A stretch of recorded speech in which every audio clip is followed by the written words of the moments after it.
दोस्तों, welcome to PU education point. आज हम शेड्यूल्स करेंगे। रेलवे में जो पूछा जाता है शेड्यूल अनुसूचियां कौन कौन सी हैं।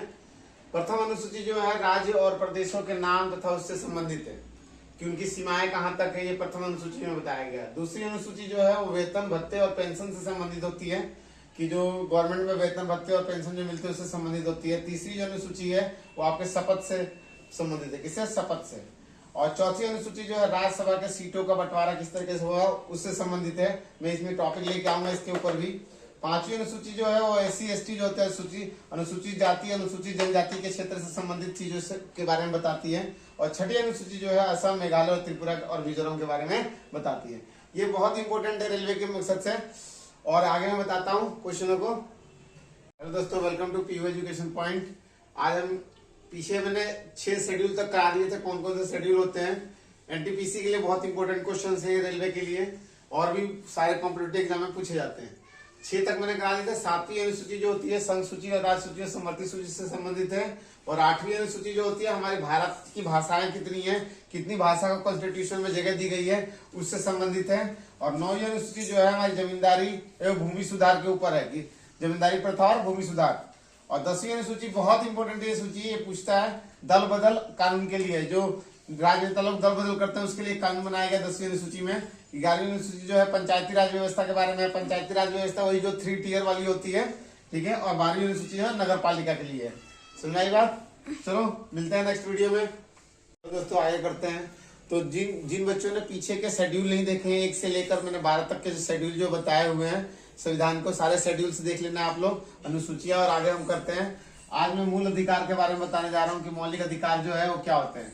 तो ये मौलिक अधिकार फंडामेंटल राइट्स कहते हैं इनको, ठीक है। और संविधान के भाग पूछता है क्वेश्चन कि संविधान के कौन से भाग में मूल अधिकारों का वर्णन है, या कौन से मूल अधिकार कौन से पार्ट में आते हैं, कौन से भाग में आते हैं। तो भाग 3 में आते हैं, ठीक है। दूसरी बात अगर मैं बात करूं तो मौलिक अधिकारों का वर्णन अनुच्छेद 12 से 35 में किया गया। ये क्वेश्चन पूछा हुआ है कि जो मौलिक अधिकार होते हैं वो हमारे अनुच्छेद में कहां से कहां तक आते हैं। तो 12 से लेकर 35 तक में दिए जाते हैं। तथा साथ ही साथ भाग 3 में कुल 24 मूल अधिकार का वर्णन किया गया। क्वेश्चन ये पूछेगा आपसे कि भाग 3 में कितने मौलिक अधिकारों का कुल कितने मौलिक अधिकारों का वर्णन? 24 मूल है, मूल अधिकार नहीं है। याद रखना, अधिकार तो हमारे वैसे 6 ही है, लेकिन ये मूल है। मूल 24 टोटल बताए गए हैं। और प्रारंभ में शुरुआत में अगर देखी जाए तो इसके मौलिक अधिकारों की संख्या 7 थी। मौलिक अधिकार पहले 7 थे। और जो 7वां मौलिक अधिकार था ना वो हमारा कौन सा था?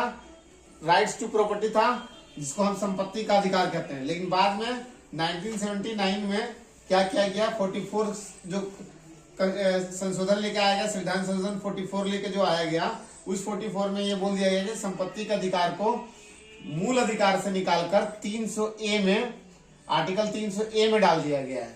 तो आप ये क्वेश्चन भी बहुत इंपॉर्टेंट है, आप लोग ध्यान रखिएगा कि कभी भी अगर आपसे पूछ दे कि मौलिक अधिकार में संपत्ति के अधिकार को कहाँ उठा के डाला गया, तो 300A में डाला गया है, अनुच्छेद 300A। ये आपको ध्यान रखना है, ठीक है। और ये क्वेश्चन जो है बहुत इंपॉर्टेंट क्वेश्चन है, आप इसका ध्यान रखिएगा।